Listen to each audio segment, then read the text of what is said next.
you guys, movie retrospective, going back to the 70s on this one. Kind of an underrated film. I've had like actually a couple of requests for this one. And I had seen it when I was a kid, and then I kind of like forgot about it until a few years back. I was watching, remember when they had, I don't even remember when this came out, but they had Bravo's, 100 scariest movie moments or something like that. And somebody had put it on YouTube, and I was watching it, and it had a scene from this, like at number 54 or 55 or something. And I was like, oh yeah, man, I forgot all about that movie. So I decided to do it, and funnily enough, like somebody mentioned it in the comments, like just a couple days before we recorded this, so I thought that was kind of fortuitous. This is the 1977 film, The Sentinel. Yeah, what's weird about this movie is that it's almost got an all-star cast. This is like before the most they were stars. Amazing. Well, no, some of them before they were stars, and some of them like after, like some of them at the end of their careers. I mean, you got, it's like, okay, Chris Sarandon is in this, who horror fans will recognize from Child's Play, Fright Night. Burgess Meredith is in this. Yeah. Christopher Walken is in this. It's a very, very small role. Yeah. Let's see, who else is in this? Jeff Goldblum is in this. Tom Berenger, Jerry Orbach, John Carradine. And then like Ava Gardner is in it. Yeah. Sylvia Miles, who actually, she had a couple of Oscar nominations. She was in Midnight Cowboy, shit like that. Cute 70s chicks. Yeah. The funny thing about this is that the main actress that's in it, Christina Rains, because she looks very much like Kate Jackson. It's not though, but you were saying that you'd seen her before, so I looked up her page. She started out as a model, like I guess in New York City, and then she did like a bunch of horror and thriller type movies, like in the 70s and 80s. She was in the first Ridley Scott movie, The Duelists. Okay. She was in Nightmares from 1983, that horror anthology, which I still want to do one of these days. She did like a shit ton of TV. She did like Alfred Hitchcock Presents, Murder, She Wrote, Love Boat, Fantasy Island, all that kind of stuff. I remember as a kid, it was probably like you said, Love Boat, Fantasy Island. Yeah, TV she was on shit. tons of TV and like thriller type movies. As soon as I saw her, I recognized her, but I didn't know what her name was. Yeah. And I couldn't really place her, but she looked like something off of Charlie's Angels, Yeah. She had that look. Similar kind of look. Yeah. But, you could say they kind of all looked like that then. That was like a real popular look. That hairstyle. They were all like really, really thin. Skinny and them same fucking bell bottoms and the high-waisted pants and stuff, you know what I mean? Which I don't even know how the fuck they got. You had to be into coke to be able to wear That's those what I'm kind of saying. clothes. It's like this very, very unnaturally You had to be real fucking skinny. Yeah, because like I said, some of those pants, like I don't even know how they could breathe in those, man. You either had to be real skinny or you had to be like a Russ Myers babe that was just like totally fucking hourglass with fucking big boobs and a big booty. That would work too, but you couldn't have a normal body style. No, and wear that. It was one extreme or the other. Right. Yeah. But yeah, so she's in it kind of playing the main role. She actually retired from acting in 1991 and became a kidney dialysis nurse. Okay. So there you go with that. Now, this was actually directed by Michael Winner, who has directed a lot of shit. He's British, but probably best known for directing the first two Death Wish movies. Now, he actually co-wrote this with the guy that wrote the novel, whose name was Jeffrey Konvitz. I think the novel came out in 1974. Now, this is kind of one of those satanic occult type movies, much like you could tell that the novel particularly was influenced very much by Rosemary's Baby and The Exorcist and all that kind of stuff. So this movie even has some of the same shit, like it has a scene at the beginning, like that's at the Vatican or wherever the hell it's supposed to be, that kind of parallels the scene in Iraq from the beginning of The Exorcist. It has like a vibe of a woman moving into an apartment building in New York City where all these like weird people live that are like seem really weird and like overly friendly and that type of thing. Yeah, during this phase of the movie, I was really thinking Rosemary's Baby. It did come across kind of came much across, like even though I think this was after Rosemary's Baby. It was. Rosemary's Baby came out almost 9 years before this. Right, so that I think there was definitely some influence there. Yeah, and you could tell that. Now I heard, I'm not sure if this is true or not, but I was reading like extensively about this movie and about the production and everything. The strange thing about this movie is that it seems like they were trying to go like a more prestige horror route, like Rosemary's Baby, The Exorcist, The Omen, Yeah. like that type of stuff. So it has that kind of vibe, but then it has like this really weird, like over the top, gory, campy kind of thing where they just put like stuff in there that's just shocking for the sake of it.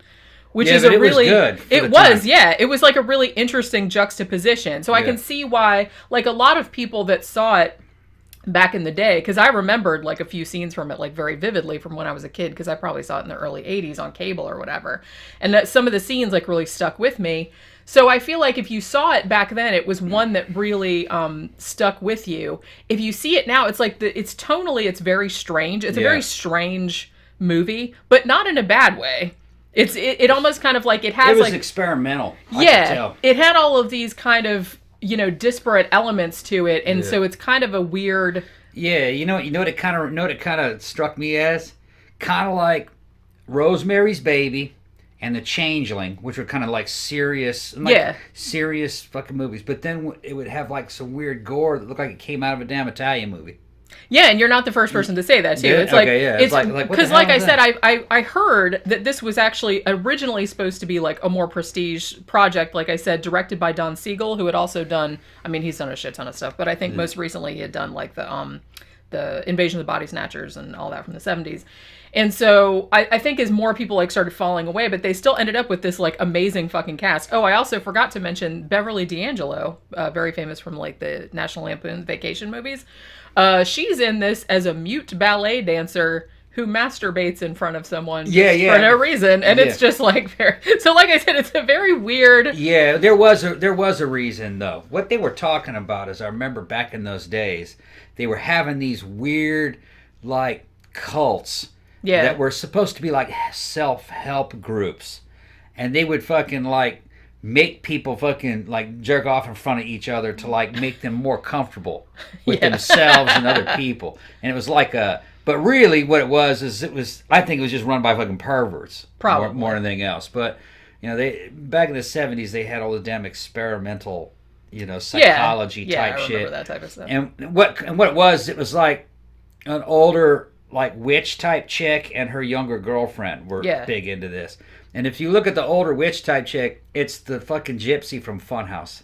Yeah, like I said, that's Sylvia Miles. She was in a ton of stuff. Yeah. I mean, she had been, like I said, she was nominated for a couple of Oscars at some point. Just a dirty old woman. You know what's weird, though? I think, please forgive me if I'm wrong, but I'm pretty sure that in this movie, she was only 45 years old. She looks like she's 70. Which I was like, wow, she looked a lot... Well, people looked a lot older, like, when they were... Because I was like, shit, man, that's like 3 years younger than me now. Yeah. And she looked...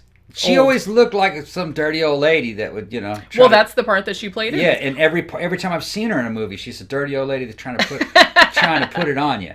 Yeah. You know what I mean? It's like Well, because, okay, so the weird thing about this, and it's almost kind of set up, because like I said, I saw it a long time ago. I remembered it had something to do with, you know, a demonic something or gates of hell or something like that, but I didn't really remember, like, all the particulars.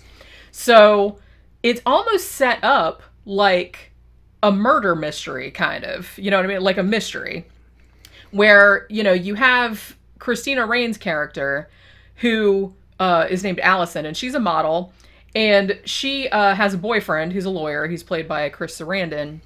I think his name's Michael.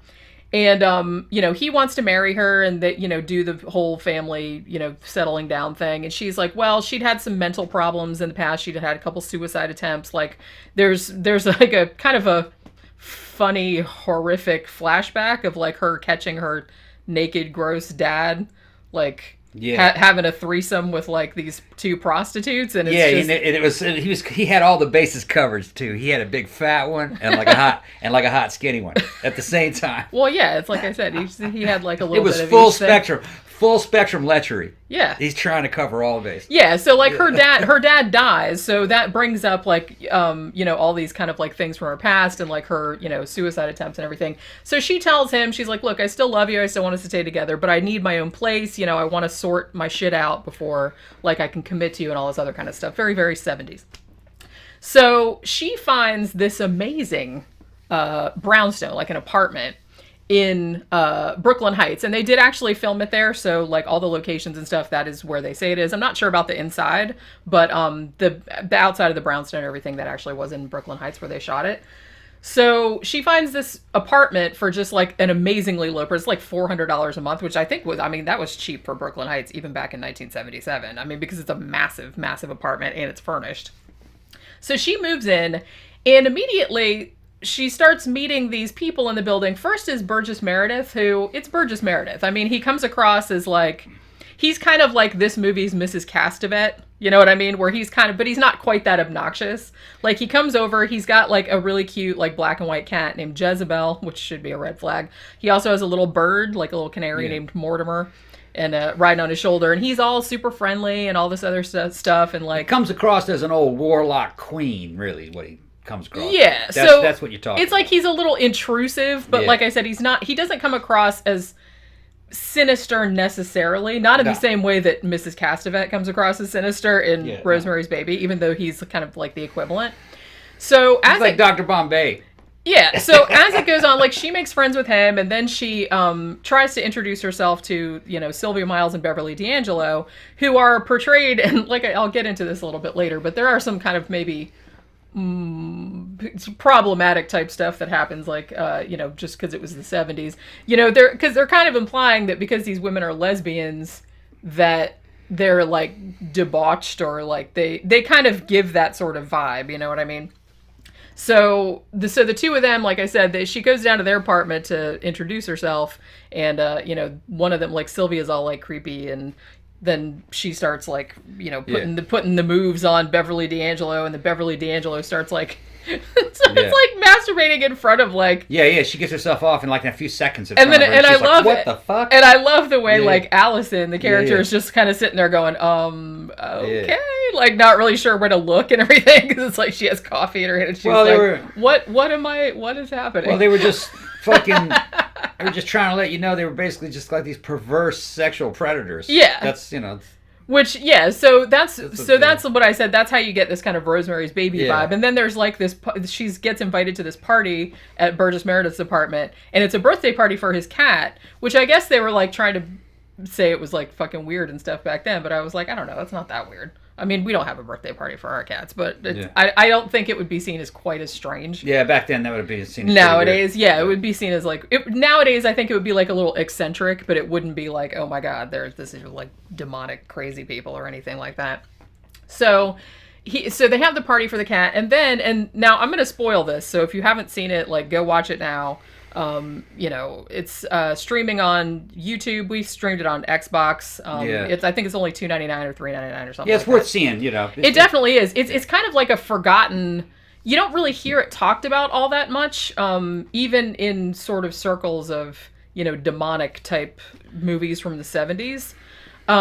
Even though I think I can see how people might not like it, because, like I said, the tone of it is very strange. And it's kind of like unusual for the time, even though it does have a lot of influences from the other, you know, those other supernatural, like, occult movies from that time period. Yeah, if you liked Rosemary's Baby, you'd probably like it. If you liked, remember The Changeling? Yeah. It's about like that. I just watched that the other night on kind of like Joe that. Bob. But yeah, so what you find out, and I had completely forgotten about this revelation, but it's like, so she's like hanging out with all these weirdos in the apartment, and she goes back to her realtor, who is Ava Gardner, and is like, you know, what the hell is the deal with all these fucking weirdos that live in this apartment? And it's like, I keep hearing somebody upstairs, you know, in an apartment that's supposed to be empty. Like, I can hear like all this metal like clanging, and like my chandeliers going crazy or whatever. And Ava Gardner says to her, bombshell, and like I said, spoiler alert, there's no one else in the building except for you and this old blind priest that lives up on the 5th floor, who you can see like looking out the window sometimes, who's played by John Carradine, but you don't find that out until later on. So like a lot of times you see him like sitting up there like staring out of the window, and she's like creeped out by it, because she's like, well, if he's blind, like, why is he sitting there at the window? Like, what's he looking at? And then I was sitting there thinking, well, maybe it's good at looking anywhere else, I guess, because you can't see anything wherever he looks. But yeah, so you find out that there's nobody else in the building except for her and this other guy. So then she starts thinking that she's going fucking crazy, right? And like the boyfriend, Now, the interesting thing about the boyfriend character, who's played by Chris Sarandon, now he's in a shit ton of movies. He's done tons of movies and TV and everything like that. And he's always like really good. He was really good in Fright Night, which we reviewed a while back. But the cool thing about his character is that you're never really sure if you can completely trust him or not. Because he does seem to be pretty supportive of Allison, and he is willing to look into these crazy stories that she's coming up with. It's like, hey, there's all these people in the building. Like, she goes into, like, the realtor shows her into one of the apartments that she says she went to the cat party in, and it's completely different. Like, it's all, you know, the ruined. It's like there's nothing in this, like, just old furniture, and none of the furniture is the same. Nobody lives there, and nobody's lived there for a very long time, clearly. So she's kind of like, well, you know, am I just going crazy? Is somebody fucking with me? So the boyfriend does think, well, maybe she's nuts because she had like a history of mental illness, but he does seem to like kind of come forward and try to investigate to see what's actually going on, to see if there's actually something going on in that building that maybe would explain like this shit that she's experiencing. So, you know, as it goes on, like I said, you know, spoiler, you do find out that the building is actually it's kind of like situated over like the gate to hell, apparently. And so the Sentinel who is John Carradine, who's been sitting up there just like trying to keep all the demons from spilling out onto the earth or whatever. And she, for whatever reason, Allison, is the next one that is chosen as the next Sentinel. So, you know, she didn't really have any say in the matter. They just kind of like decided. I'm not sure. Maybe the book goes into it. I haven't read the book. I've heard it's not very good, but you know, a lot of these kind of supernatural occult thrillers came out back in the 70s in the wake of like the success of Rosemary's Baby and The Exorcist and everything. Yeah, The Omen and The Omen. Yeah, so this is very much in line with that. But like you said, there's like some really cool. I really like the scenes of just like, you know, the shadow of like John Carradine like up in the window, like he's always there like looking out. And there's one really great sequence, which was actually the one that was on the Bravo scariest scenes or whatever, where she goes into this empty apartment to see what like all this noise is, and her fucking dead dad, like her naked dead dad, like just kind of like cruises through the fucking apartment or whatever, and it's like really, really freaky, like the way they did it. And then there's like, it's weird because like I said, it's kind of like you know, more of a mystery. It's kind of low key. It's kind of, you know, like The Omen or something. But then there's this one scene where she takes a knife and like basically like stabs her dad in the face, and it's like, this is like some Lucio Fulci shit. Yeah. It's just like she just like slices his eyeball in half, and like it all squishes out, and she cuts his nose off. Yeah. And it's like, we were like, look pretty good. Holy crap. And it's like, you know what I mean? It's just like, so that's what I mean about this being like good, tonally kind of weird. It's just like, but in a way I think that makes it more effective because it just kind of comes out of nowhere and you're not expecting it. This kind of like level of gore. They don't really do a lot of that, like a lot of really gory kind of shit, but that was like kind of a show-stopping sort of moment, and I thought it was kind of cool that they did that. But another thing that I want to say, because like I mentioned earlier, you know, there was the whole thing about, you find out that all the people that she had seen in this building, you know, the cops and her boyfriend and stuff are investigating. And they find out, they're like, well, all these people that she's, you know, she knew all their names because they introduced themselves and what they looked like and everything. And she's like, hey, this is them and everything. And it turned out that they were all dead and that they were all murderers. So essentially what all these people in the building were trying to do is they're demons, and they're trying to like dissuade her from taking the Sentinel position. You know what I mean? So they can kind of like, they want her to like kill herself or, you know, do whatever, so she can't take over, and so they can like run around loose. So the thing that they do, so like I said, these two lesbians are demons. Another thing they do at the end, so Dick Smith did the effects on this, and you know, he's like a really famous makeup artist and everything. However, the scene at the end where she's kind of like in the final struggle and she's like deciding whether she's going to take over as the Sentinel or not, they used some people with special effects makeup on, but just like in Todd Browning's Freaks, they used a whole bunch of real carnival performers and real. Some of these dudes are fucked up looking. Quote unquote people with really bad like facial deformities and stuff like that. Which some people thought even back in the 70s they were like, that's a little much. It's like a little distasteful. Because you could argue that yes, they did the same thing in Freaks, and people flipped out about that. But the thing about Todd Browning's Freaks, which came out in 1932, I believe, was that the freaks in that were sympathetic. I mean, they were the good guys. Yeah. The bad guys were like the normal looking people. In this one, they're kind of like implying that these are like demons.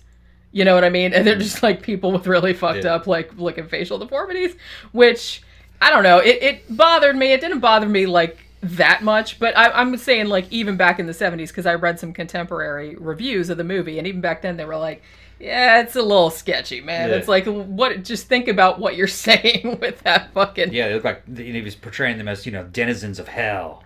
Right, and so like I said, that is... they did look scary, though. They did look scary, so, mission accomplished. Yeah. But, so it is a little problematic, and you can say that, this is Michael Winner we're talking about. I mean, like I said, he's known for the Death Wish movies, and... he did a bunch of other ones too. He made The Big Sleep, and I think he made he made The Nightcomers, which was supposed to be that one what do you call it, a prequel to Turn of the Screw. Was Oliver Reed in that? He did like a whole bunch of movies with Oliver Reed anyway. So he's like a British filmmaker, and I don't know what his reputation is like here, but according to most British film fans that I know about or have heard about or have talked about this movie or talked about Michael Winner, Michael Winner is kind of seen in the UK as kind of like a trashy filmmaker, or not so much trashy, as just like somebody that's just trying to make a buck. Like he's not a real auteur. He doesn't really care about the project or anything. He just wants it to make it like really violent or really shocking or whatever is selling at that time. So he's just like trying to make a buck off it. That's like what I've heard. I don't know. Like I said, I don't know what reputation he has. He's playing to win. Yeah, in the U.S. And like I said, he has made some like well-regarded movies. But so he did get a lot of criticism particularly for that. Not so much for the lesbians, even though that's kind of weird too. But for using people with real facial deformities and saying that these are essentially demons, you know what I mean? And not portraying them sympathetically. It's just kind of like just to... I didn't take it that way. Get a shock. I mean, yeah, it's like... They're just saying that demons can be anything. Yeah, because, because some of the people were normal looking too, to be fair. It was, demons could be anything. They could have any predilection. They could have any orientation. That's all it was. Yeah, it's usually everyone's demons. Anyone can be a demon. And there were just two damn lesbian demons that tried to rape her in a way. Yeah, and well, like I said, everyone that's in there was murderers too. Yeah. I mean, like when they looked up, at least the ones that were at the party. I don't know about like all the people with the evil facial ghosts deformities type of deal. Yeah, that's essentially what they were. And I think they implied, I don't think they stated this outright, but I think they said they were implying that Burgess Meredith was like the devil. Because he was kind of the one that was like, corralling all of them and was like in the front and was like trying to get her, like give her the knife and like get her to kill herself and stuff. The interesting thing about this movie, and like I said, I don't know how this differs from the book, but they made like such a big deal, which like I said was very 70s, women's lib type of thing, where, she very much wanted to like be independent and she wanted to find herself and stuff just because she had so many mental problems in the past, and she wanted to, admirably, she wanted to be able to like stand on her own 2 feet, like before she married this guy and everything. So she wanted her own place and to sort herself out. But then at the end, it seemed like, I don't know if the movie went far enough to say why she had been chosen specifically, because there was obviously some kind of like weird supernatural shit. Like it was calling her, because Ava Gardner, the real estate agent, I mean, Allison answers the ad, and then Ava Gardner's like trying to get her in there. And it's like, I think that she was like chosen somehow, because as soon as she moved into the apartment, she had started having like all these weird, like physical shit happening. Like she would start getting dizzy and like having like weird shit going on in the apartment, and she would like faint and all this other kind of crap. And then there was this really one really weird scene. I think you were out of the room when this was on, but where she opened up this book and she was like reading it. She's like, it's all in Latin. It's all in Latin. And her boyfriend's looking at it going, what are you talking about? It's in English. But he did believe her, and he was like, well, write down what it says, if you can see it. So she starts writing down all this Latin, which is not what it said. And then it ended up that from being from Paradise Lost and all this other kind of stuff. So then, like, they figured out that it was, gateway to hell, abandon all hope, ye who enter here, and all that kind of stuff.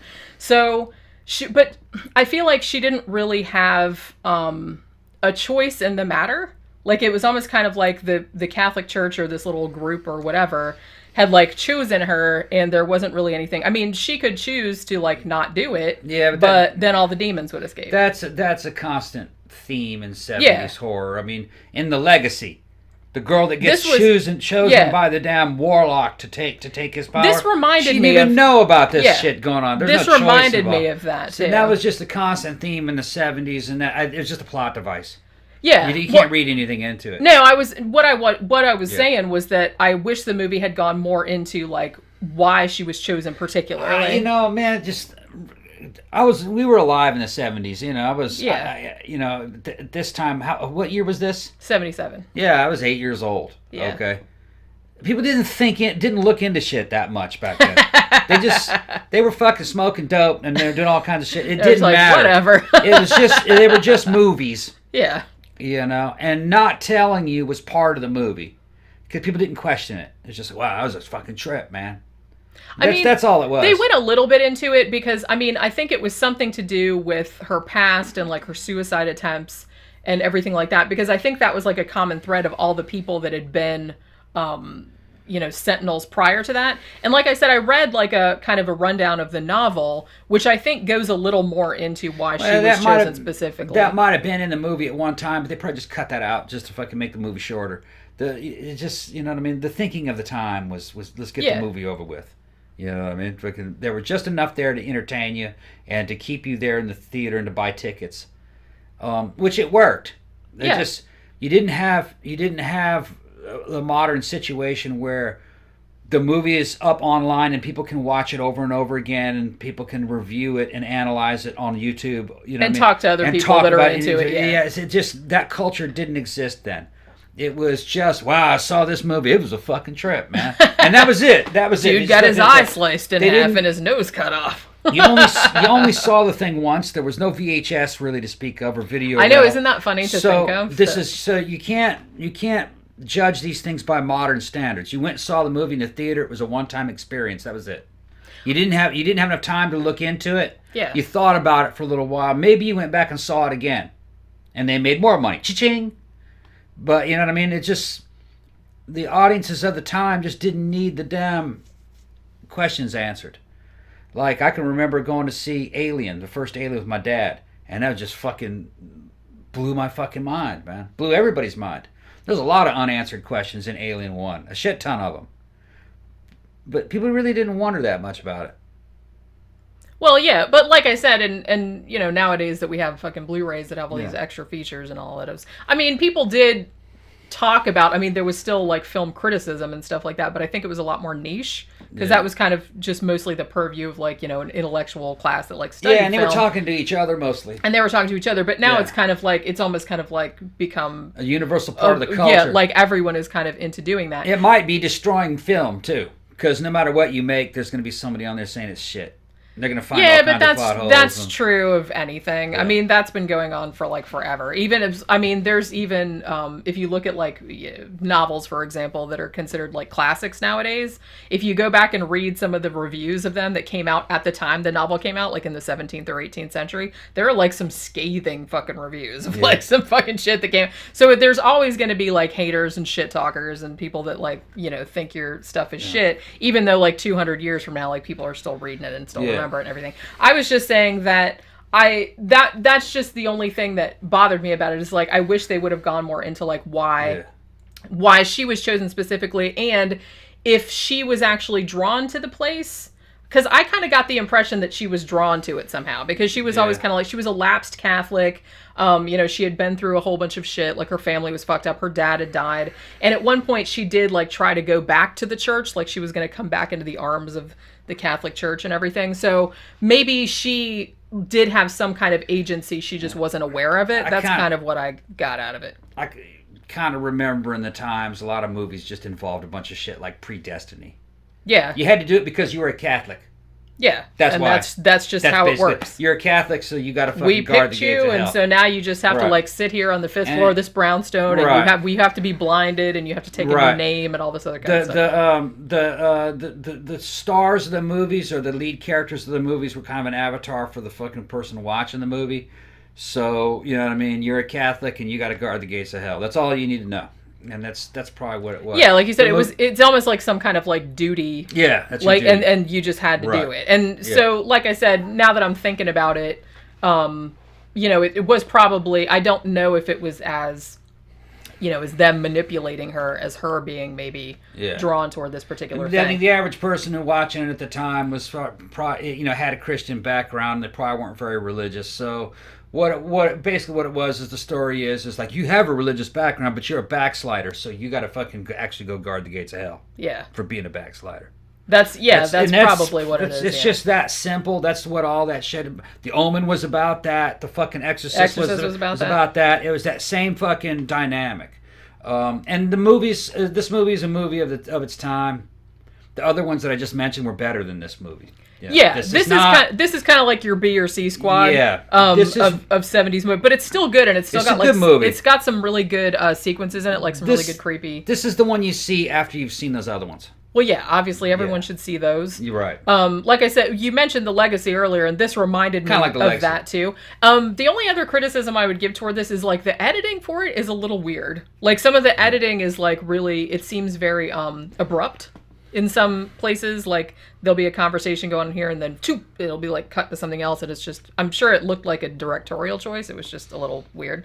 But, this is, like I said, if you're into kind of these, religious horror movies, like, from the late 60s, early 70s, and you've seen all the classics, but you haven't seen this one, then I would recommend giving this one a watch. Like I said, it's got some over-the-top kind of campy elements to it.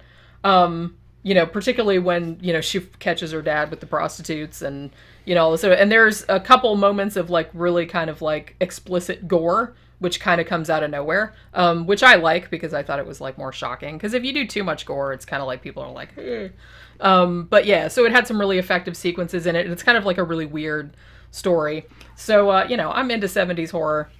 And a couple people have recommended this, so I thought it was about time we got around to it. So check it out. It's streaming on YouTube. It's streaming on Xbox, so I'm sure it's other places as well. But if you haven't seen it, then check it out.